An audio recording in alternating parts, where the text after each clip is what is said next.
Good morning, options traders. And I often get a lot of questions asking about hedging. Everybody in here knows that I talk a lot about hedging and for very good reasons. But too many times traders think that hedging just means that you simply buy a put against long shares of stock or something to that effect. So while that is a hedge, there are so many more to understand. And one of the best tools that traders can learn to use is a vertical spread. Now, a vertical spread is a great strategy by itself, but they are also excellent hedging tools. So let's take a look at why. So when you're using vertical spreads, for anybody who might be new, it's a fairly simple strategy. You're going to buy one strike and you're going to sell another strike, but they have to have the same expiration.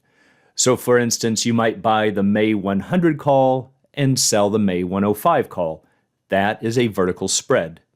And depending on the strikes that you buy and sell, you're going to get one of these two types of graphs.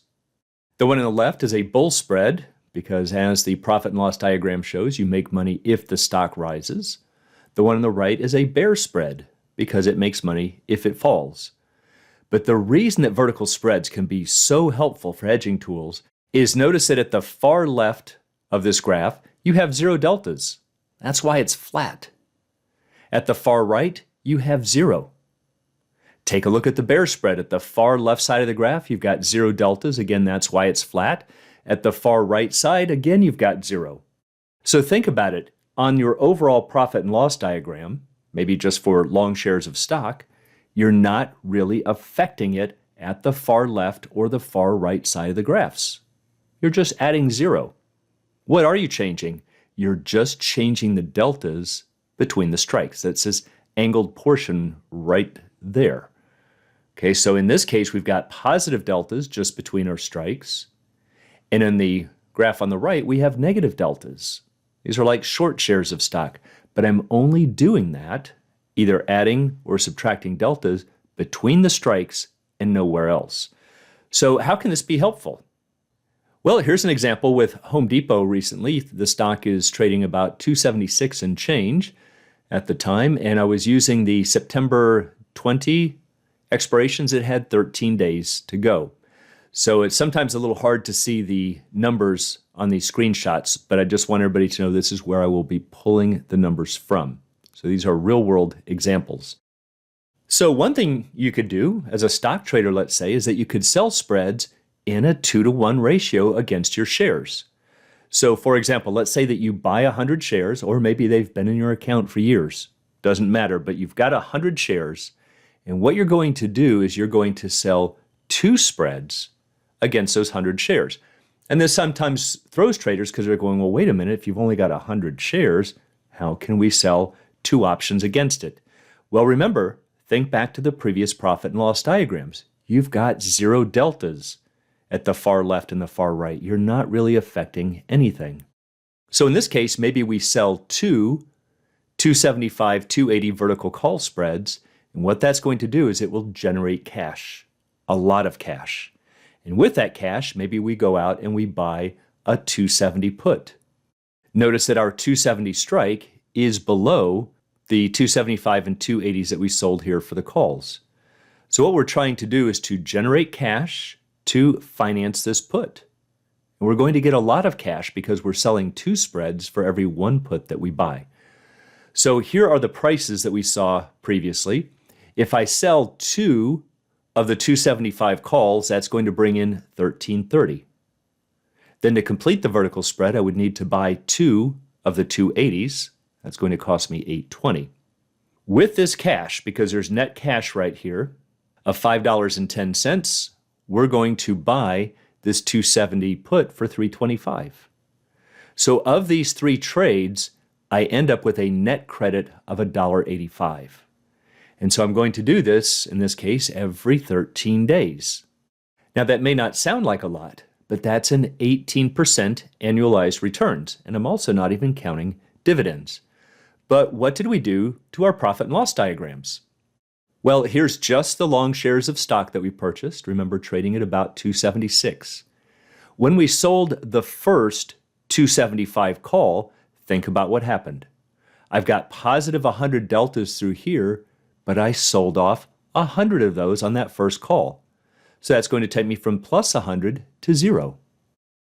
When I sold the second call, it's going to take me into negative deltas. Next, I need to buy one of the 280s. That's going to take me from negative to 0. And when I buy the second 280 call, it's going to put me back into positive. The only thing that I've changed is I've made some negative deltas here between the strikes. Remember, this also generated a lot of cash, and we're going to buy the 270 put. So when it's all over and done, this is my risk graph. So now you can see I've sharply cut down the amount that I could potentially lose on the left. I still have unlimited upside gains, though. I haven't given that up. And I've got this little bit of cash coming in every 13 days. So in another 13 days when those expire, I will do it again, and I'm going to shift my graph upwards. Another 13 days later, I will do it again, shift it up some more. Another 13 days later, and just continue to shift. And look what's going to eventually happen. You will get the entire graph above 0. Notice that this black horizontal line right there is 0 profits and losses. And you can see that now we cannot take a loss. I've shifted the entire graph above 0, and yet I still keep 100% of the upside. But look at how I've sharply reduced that risk. This is a great example of using vertical spreads for a hedge against long shares of stock. Now, once you understand that, why stop at 2? Could you sell 3-to-1 verticals? Sure, because you have 0 deltas on the wings. So let's say that you buy 100 shares, but this time sell 3 of the 275, 280 vertical call spreads and buy only 1 put. What have we done now? Now I've changed it to this graph. Notice that I have sharply increased the amount that I can actually make now if the stock falls. I've introduced a small area of loss, at least for right now, up here at the 280 strike. Now why is that? Why do we have a little bit of loss here? Well, on the left-hand side right here, I have 100 deltas from my shares, but because I've sold 3 spreads, on this side I actually have negative 200 deltas. So we're kind of falling a little bit faster on this side. But we still have maintained 100% of the upside. So now this becomes a whole nother dimension of trading because I can change my deltas depending on whether I'm getting close to support or resistance or whatever little changes in my outlooks that I might have. And it's so easy to do with vertical spreads. But once again, if you talk to most traders, they're just using vertical spreads as a strategy rather than a hedging tool. And if you're missing out on the hedges, you're missing out on the profits. If you'd like to learn more about the arts and science of options trading, please check out the Alpha Trader course and Strategy Lab at optionsatoz.com. Also, please join us on the Facebook trading group, Options A to Z, and you can find a link in the description below.